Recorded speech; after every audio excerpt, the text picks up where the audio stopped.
Bienvenue à tous. Aujourd'hui, on se penche sur deux notions fondamentales, le management et le leadership. On va s'appuyer sur une analyse intéressante tirée de Management et Leadership, clés et enjeux modernes. L'objectif, c'est de bien les distinguer, parce qu'on les confond souvent, comprendre aussi comment ils fonctionnent ensemble, et puis quelles sont les compétences vraiment importantes pour un manager aujourd'hui. Alors commençons par le commencement, le management. Le texte le définit comme l'ensemble des techniques pour organiser, piloter, coordonner les ressources humaines, matérielles, en gros mettre de l'ordre quoi, et faire tourner la boutique.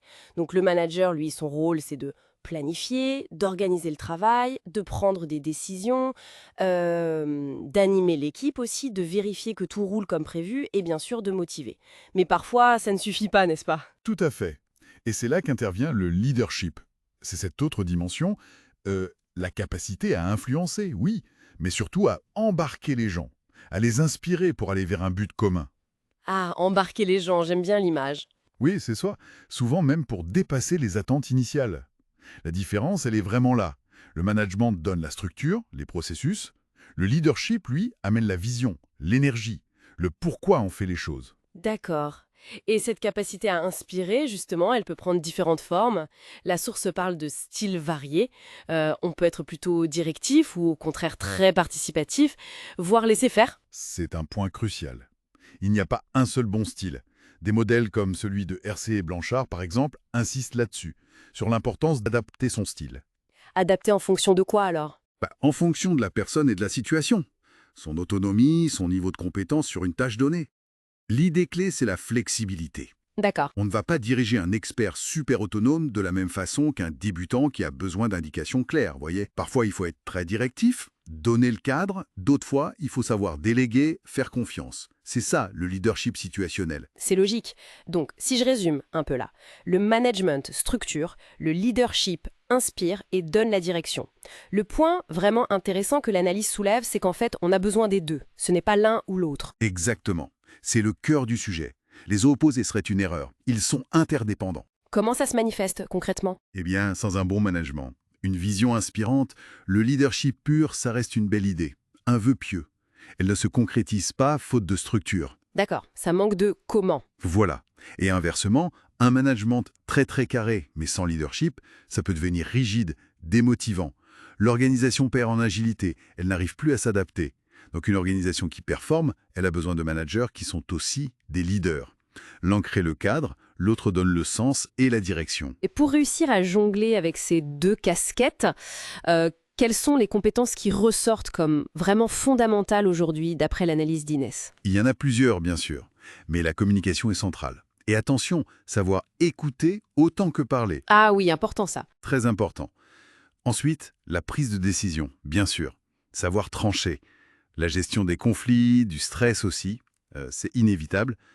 La délégation efficace, faire confiance, responsabiliser. Et puis, absolument crucial aujourd'hui, la capacité à motiver. Mais pas n'importe comment, en donnant du sens au travail. Donner du sens. Oui, ça revient souvent. Et justement, vous parliez des défis actuels. L'analyse mentionne l'agilité, le besoin de s'adapter vite, Oui. le management intergénérationnel, le bien-être au travail qui devient un vrai sujet, l'inclusion, la transformation numérique. Ouf, ça fait beaucoup. En quoi tout ça renforce ce besoin de combiner management et leadership? Ça le rend juste indispensable. Prenez l'agilité. Il faut des leaders pour inspirer le changement, donner envie d'y aller, et des managers pour structurer ce changement, le rendre possible. Logique. Le management intergénérationnel, ça demande d'adapter sa communication, sa motivation. Ça, c'est du leadership, tout en gardant des règles du jeu équitables pour tous. Ça, c'est du management. Je vois. Le bien-être, l'inclusion, ça demande une intelligence émotionnelle forte, leadership, et en même temps des processus RH clairs, des politiques d'entreprise. Management. Et la transformation numérique, n'en parlons pas. Ça bouscule tout. Il faut la vision, le cap, leadership, et une organisation super rigoureuse pour la mettre en œuvre. Management. Donc oui, ces défis rendent cette double compétence vitale. On comprend mieux l'image du manager moderne qui se dessine alors. C'est plus seulement le chef d'orchestre qui suit la partition, c'est un pilote qui fixe le cap, un leader qui motive l'équipage, un facilitateur qui aide à surmonter les obstacles et même un coach qui fait grandir ses collaborateurs. Alors, qu'est-ce qu'on retient de tout ça, finalement? L'idée forte, c'est vraiment que management et leadership sont comme deux piliers. Indissociable, pour qu'une organisation tienne debout et avance dans le monde complexe d'aujourd'hui. L'un sans l'autre, c'est le déséquilibre quasi assuré. Absolument. C'est une très bonne synthèse. Et ça nous amène peut-être à une dernière question, une réflexion pour aller plus loin. Je vous écoute. Si on est d'accord que cette double compétence est si cruciale, comment une organisation peut-elle concrètement cultiver en même temps ses qualités de structure et d'inspiration chez ses responsables? Et ce, pas juste au sommet, mais à tous les niveaux. Excellente question pour terminer. Comment développer les deux en parallèle à tous les échelons? Voilà une belle piste de réflexion. Notre exploration s'achève ici pour aujourd'hui. Merci beaucoup. Merci à vous.